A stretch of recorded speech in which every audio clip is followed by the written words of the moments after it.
लगातार बढ़ रही महंगाई, पेट्रोल और डीजल की कीमतों को लेकर भारतीय कम्युनिस्ट पार्टी ने स्वारघाट में केंद्र सरकार के खिलाफ जमकर प्रदर्शन किया और नारेबाजी भी की।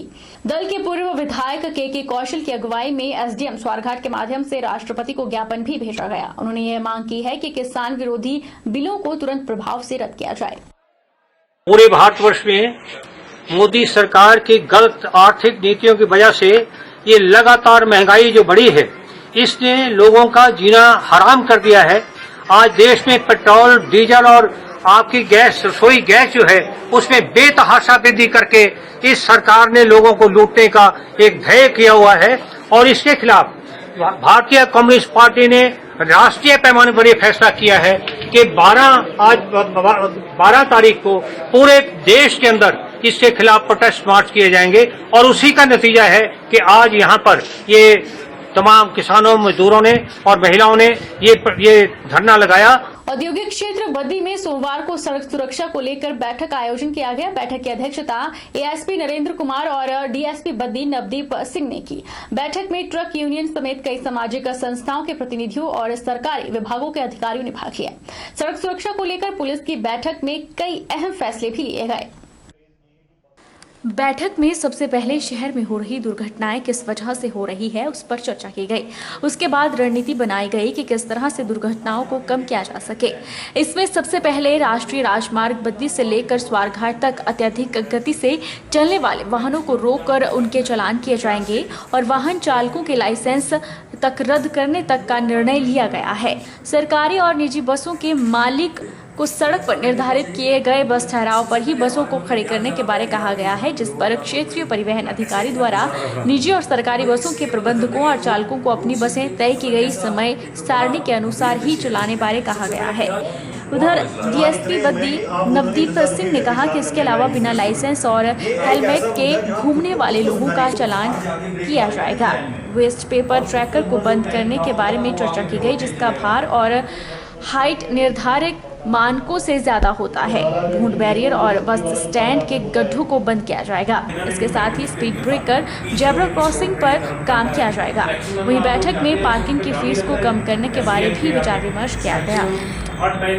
रोड सेफ्टी क्लब की मीटिंग रखी गई थी, तो इसकी अध्यक्षता वैसे तो एसपी साहब ने करनी थी, पर वो किसी वजह से आ नहीं पाए। तो आज काफ़ी विभागों के अधिकारी और हमारे और स्टेक होल्डर्स जैसे कि ट्रक यूनियन के ऑफिस बेजर्स और टेम्पू ट्राला यूनियन, इसके अलावा जनप्रतिनिधि, प्रधान, एमसी कमेटी के लोग और भी डिफरेंट डिपार्टमेंट्स के लोग आए थे।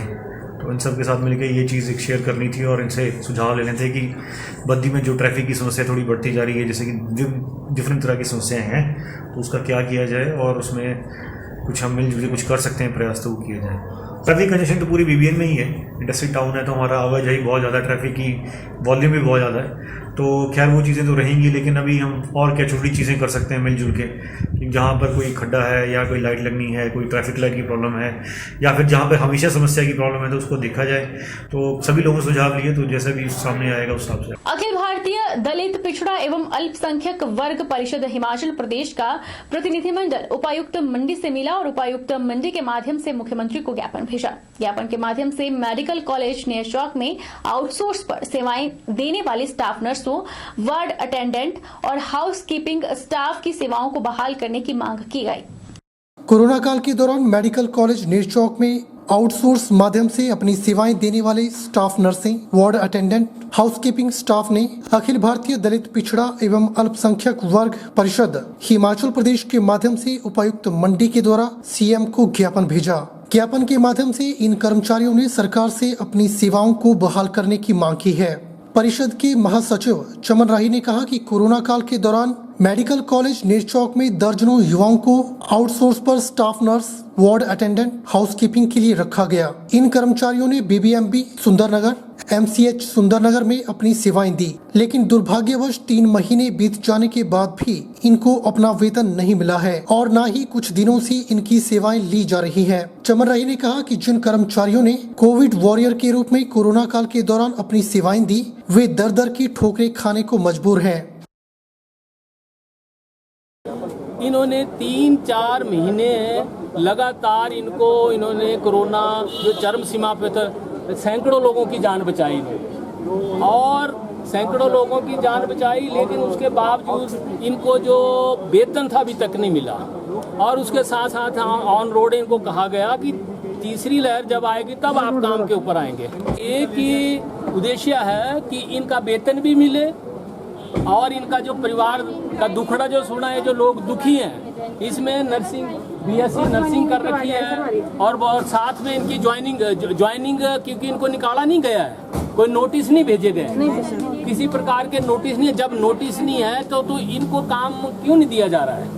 कभी कह रहे हैं कि आपको सुंदरनगर में काम मिलेगा, कभी सीएमओ के पास जा रहे हैं, कभी कह रहे हैं कि खिलार में काम मिलेगा, लेकिन ये लोग बड़े इनके साथ बड़ी एट्रोसिटी, बड़े अत्याचार हो रहे हैं। तो हम यही चाहते हैं कि इनको समय रहते इनको इनकी वेतन भी मिले और इनको काम भी मिले, और अगर बाय द वे इनको समय रहते नहीं मिला तो हम इनके साथ संघर्ष करेंगे। जो जिम्मेवारी हमने अभी डीसी साहब के माध्यम से माननीय मुख्यमंत्री जी को विज्ञापन भेजा है, तो माननीय मुख्यमंत्री जी ने, हमें पूरा भरोसा है मुख्यमंत्री जी के ऊपर और जिला शासन और प्रशासन के ऊपर। डीसी साहब ने हम बहुत आश्वासन दिया कि मैं इसको शीघ्र इसके ऊपर कार्रवाई करूंगा। तो हमें डीसी साहब का भी धन्यवाद करना है और हम चाहते हैं कि एक हफ्ते के भीतर इनको तनख्वाह भी मिले और साथ साथ ही इनको रोजगार, जहां इनको रोजगार इनका बहाल भी किया जाए और इनको अलग अलग इलाके में इनकी ड्यूटियां लगाई जाए। अल्पसंख्यक विभाग की ओर से और इस परिषद की कोऑर्डिनेटर, राज्य के कोऑर्डिनेटर होने के नाते हमने जो है डीसी साहब को ज्ञापन दिया है। इस बार मंडी स्थित प्राचीन एकादश रुद्र मंदिर में 42वें श्रावण मास महोत्सव का आयोजन किया जा रहा है और मंदिर में श्रावण मास महोत्सव की तैयारियों का दौर शुरू हो गया है। 16 जुलाई को उपायुक्त मंडी विशेष पूजा अर्चना कर अखंड ज्योति प्रज्वलित कर श्रावण मास महोत्सव का शुभारंभ करेंगे। प्राचीन एकादश रुद्र मंदिर के पुजारी स्वामी सतसुंदरम ने कहा कि श्रावण मास भगवान शिव का प्रिय मास है और सच्चे और पवित्र हृदय से आराधना करने वालों को मनोवांछित फल की प्राप्ति होती है। श्रावण मास महोत्सव इस बार 16 जुलाई से प्रारंभ हो रहा है। 16 जुलाई को प्रातः 9 बजे उपायुक्त महोदय मंडी आकर के जो है 9 बजे अखंड ज्योति प्रज्वलित करेंगे और उसके बाद ओम नमः शिवाय का जाप प्रारंभ होगा और लंगर की व्यवस्था होगी। ये जो है पूरा महीना चलेगा, जाप रात दिन जो है चलेगा और लंगर जो है 11 बजे से 1 बजे तक का समय है। इसमें जो भी आए सबको प्रसाद मिलेगा और इसमें तो बल्कि अगर ऐसी व्यवस्था देखी गई है कि कोविड के लोग जो कुछ होते हैं उनके बेचारे व्यवस्था भोजन की नहीं बन पाती है, तो मतलब हम प्रशासन से भी बात करेंगे इसकी। उसके लिए अगर कहेंगे तो मतलब जहाँ भी मतलब चाहेंगे हम पैकेट जो है भोजन के वहाँ व्यवस्था उनको भेजेंगे, किसी को कोई दिक्कत न रहे। 1 महीना तो हम कहते हैं कि जहाँ जितनी भी चाहे व्यवस्था हम करेंगे, मतलब किसी को नहीं होनी चाहिए, क्योंकि हम लोगों ने बहुत देखा है, सब महसूस किया है सब। तो फिर मंगलवार को, हर एक मंगलवार को जो है सुंदरकांड का पाठ होगा 11 बजे से 1 बजे तक, एक परंपरा के ढंग से जो है उसका पाठ होगा।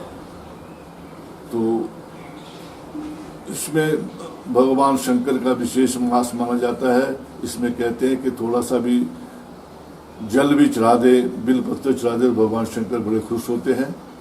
इसलिए जितना भी समय लगे सब लोग आए मंदिर में, थोड़ी देर बैठे। ये जो जाप चल रहा है 42 साल हो गए इसको, ओम नमः शिवाय के जाप को चलते हुए अखंड जो श्रावण मास में, तो जाप की अपनी बहुत ही महिमा है और यहाँ आकर के बैठ कर के लगता है कि आदमी को शांति बहुत प्राप्त होती है। तो 15 अगस्त को फिर जो है इसका पूर्ण होती है।